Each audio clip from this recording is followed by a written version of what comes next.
예, 오늘은 성경과 고난 강의 1 서론, 여러분이 갖고 있는 교재 페이지 8페이지입니다.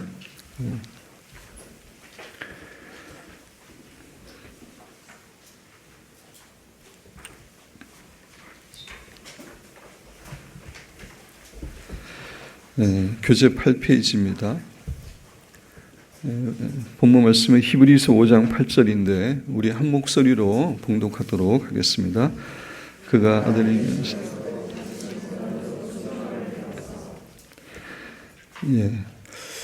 우리가 이 세상에서 살아갈 때 그 어떤 누구도 고난에서 면제받고 고난 없이 살아가는 사람은 없습니다. 고난은 필연적으로 모든 사람에게 다가옵니다. 우리의 인생길에는 예측 가능한 고난뿐만 아니라 전혀 예측하지 못했던 고난 등 수많은 고난이 기다리고 있습니다. 그래서 사람들은 인생을 고해라고 부르기도 합니다. 고난은 어떤 사람도 피해가지 않는다는 점에서 보편성을 띱니다. 신자라고 해서, 의인이라고 해서 결코 고난에서 제외되는 것은 아닙니다. 태양이 의인과 악인에게 모두 비추는 것처럼 고난도 신자나 불신자에게 또는 악인이나 의인에게 모두 다가옵니다. 하나님의 아들이셨던 예수님에게도 예외가 아니었습니다. 예수님께서도 이 세상에 계셨을 때 많은 고난을 당하셨습니다. 조금 전에 우리가 함께 봉독한 히브리서 5장 8절에 보면 그가 아들이시면서도, 예수님은 하나님의 아들이셨지만 아들이시면서도 받으신 고난으로 순종함을 배웠다라고 말씀하십니다. 히브리서 4장 15절 16절은 우리에게 있는 대제사장은 예수님이죠. 우리의 연약함을 동정하지 못하실 이가 아니요 우리의 연약함을 충분히 동정하시는 하나님이라는 얘기입니다. 모든 일에 우리와 똑같이 시험을 받으신 이로되 죄는 없으시니라.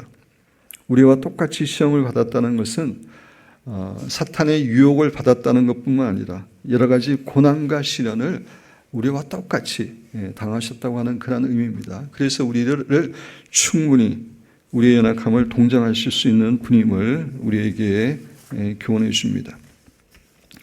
이렇게 고난은 우리들에게 필연적으로 다가오는 것이기 때문에 우리가 고난에 대해서 올바른 성경적인 이해를 가지고 그래서 그 고난에 대해서 올바르게 반응하는 것은 우리에게 너무나 중요한 문제입니다. 제가 여러분에게 늘 말씀드리지만 우리에게 발생하는 어떤 사건보다 그 사건에 대한 우리의 해석과 우리의 반응이 훨씬 더 우리의 삶에 큰 영향을 끼치기 때문입니다. 이 세상의 모든 보석은 다 땅에서 캐내지만 유일하게 바다에서 나오는 보석이 있는데 바로 진주입니다. 진주는 아비큘리데라고 불리우는 특별한 굴 속에서 만들어진다고 합니다. 이 굴 속에 모래알이 들어왔을 때 굴은 두 가지 반응을 보일 수 있습니다. 첫 번째 반응은 낙하라는 물질을 만들어서 모래알을 감싸는 것입니다. 이 낙하라는 물질은 아주 조금씩 천천히 생성되는 것이라고 합니다. 그래서 작은 진주가 만들어지는데도 수개월이 걸리고 큰 진주는 수년이 걸립니다. 수년간의 인내와 고난을 통해 훌륭한 진주가 만들어지는 것입니다. 반면에 굴이 보일 수 있는 두 번째 반응은 자기 안에 들어온 모래알을 그냥 무시해 버리는 것입니다. 그렇게 했을 경우 수년에 걸쳐서 낙하라는 물질을 생성하여 모래알을 감싸는 고생은 하지 않아도 됩니다. 그렇지만 그 대신 굴은 그 모래알로 인해서 결국 병에 걸리거나 죽게 된다고 합니다. 이렇게 모래알이라는 고난이 왔을 때 굴은 긍정적으로 반응하여 훌륭한 진주를 만들고 진주 조개가 되는 축복을 누릴 수 있는 반면에 아니면 올바르게 반응하지 못하여 모래알로 인해서 죽어버릴 수도 있는 것입니다. 마찬가지로 우리 성도도 우리에게 다가오는 수많은 고난에 대해 두 가지로 반응할 수 있습니다. 첫째는 긍정적으로 반응하여 하나님 앞에서 진주와 같은 위대한 신앙으로 성장해 갈 수 있습니다.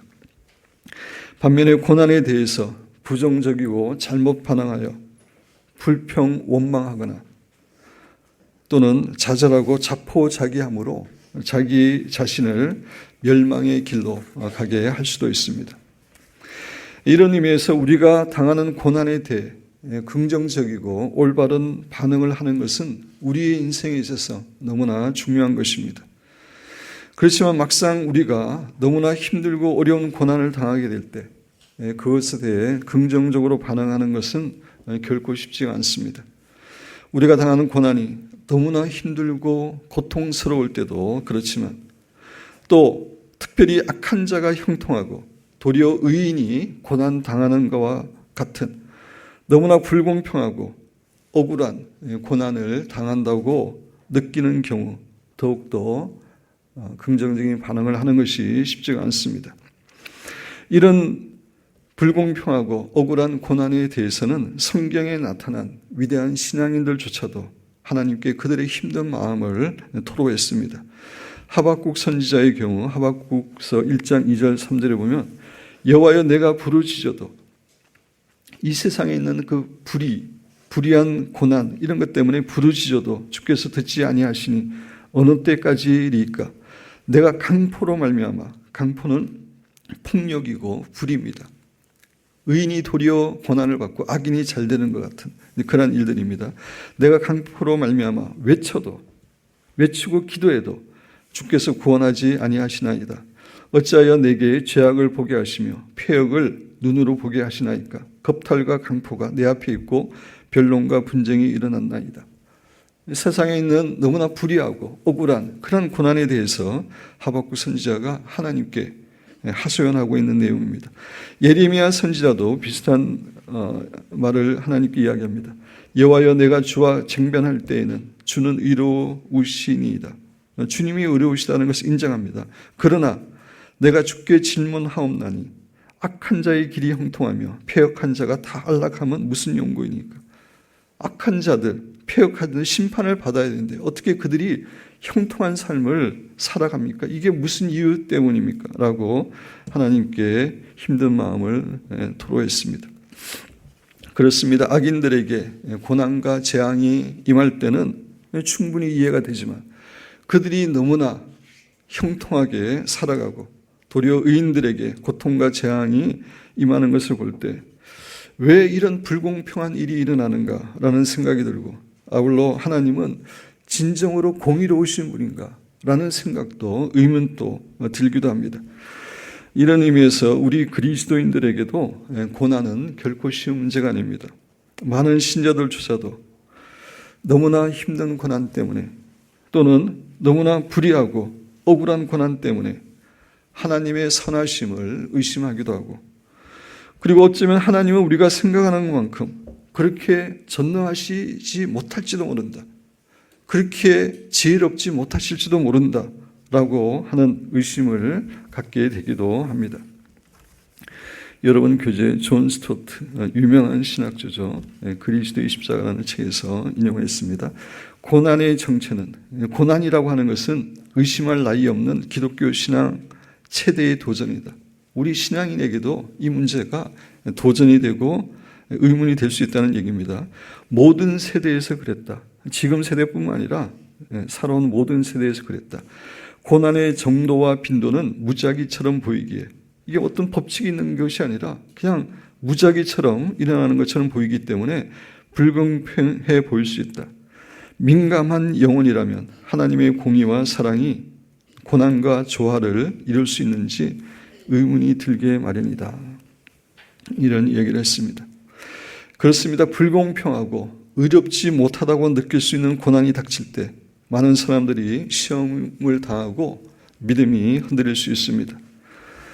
사실 세계 제2차 대전을 통해서 600만 명이라고 하는 무고한 유대인들이 죽음을 당하는 홀로코스트의 고난을 당하면서 많은 유대인들이 하나님에 대한 믿음을 버리고 무신론자가 되고 말았습니다. 신앙인들조차도 고난에 대해 올바르게 반응하지 못하므로 시험에 들기도 하고 심지어 믿음을 잃어버리게 되기도 합니다.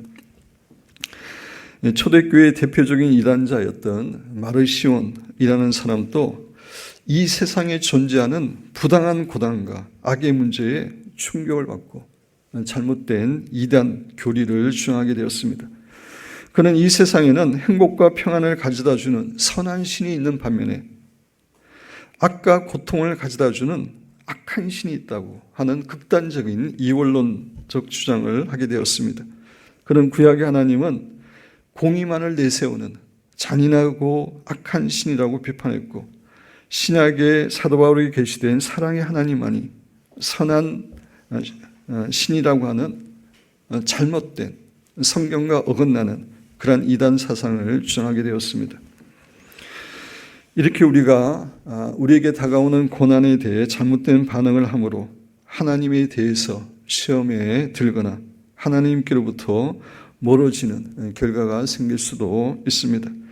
반면에 요셉이나 아브라함이나 사도 바울 등 위대한 신앙인들은 고난에 대해서 올바른 성경적인 이해를 가지고 올바르게 반응함으로 고난을 통해서 더욱더 진주와 같은 위대한 신앙인이 될 수 있었습니다.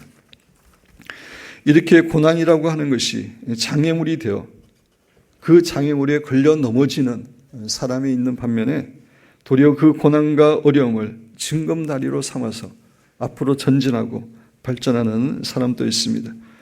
이렇게 다른 반응이 나오는 이유는 고난에 대한 이해의 차이 때문입니다.